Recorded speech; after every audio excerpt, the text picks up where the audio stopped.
41 voti contrari, 23 voti favorevoli. L'ARS ha bocciato ieri sera la mozione presentata dal Movimento 5 Stelle per dire no al rigassificatore di Porto Empedocle, per spingere il governo Crocetta ad annullare l'autorizzazione per la realizzazione dell'impianto. Per il deputato grellino, il saccense Matteo Mangiacavallo, l'opera avrebbe effetti nefasti sul territorio.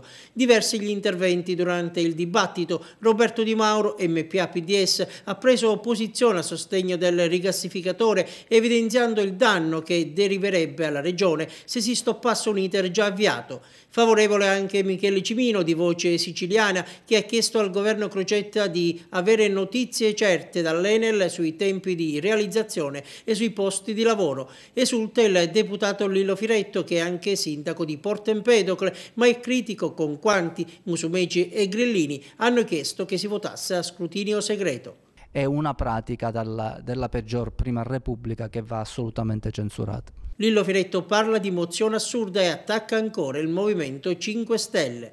Io penso che questa mozione e l'immagine plastica che si è determinata in aula dice due cose. Chi si muove verso le chiacchiere e non individua possibilità di sviluppo per questa nostra terra e fa solo proclami demagogici, e chi dall'altra parte invece tenta di fare le cose e di animare il tessuto produttivo. E in queste ultime ore il dibattito politico alla Regione ruota prevalentemente attorno all'abolizione delle province.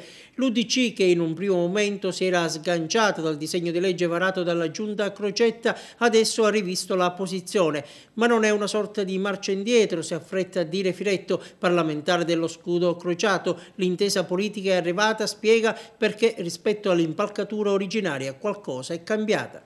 Di fatto manteneva le province chiamandole in maniera diversa, con l'unica diversità, cioè non c'erano più i consiglieri provinciali, non c'era più una giunta provinciale, ma i consiglieri provinciali, per così dire, erano i sindaci dei comuni della provincia e nel loro seno si individuava una giunta. Noi pensiamo invece che è necessario superarle definitivamente le province per fare veramente risparmi e distribuire le competenze tra regione e comuni, determinando una razionalizzazione delle competenze periferiche.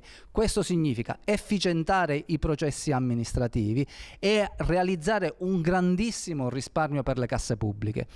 Lungo questa direttrice poi nella seconda fase anche il Presidente si è reso conto che questa è la via più opportuna, e ci pare che ormai con il consenso di tutti quanti, anche di coloro che in una prima battuta erano critici su questo aspetto, si possa andare in aula con un discreto ottimismo, sapendo che occorre fare con intelligenza una riforma giusta del decentramento delle competenze periferiche.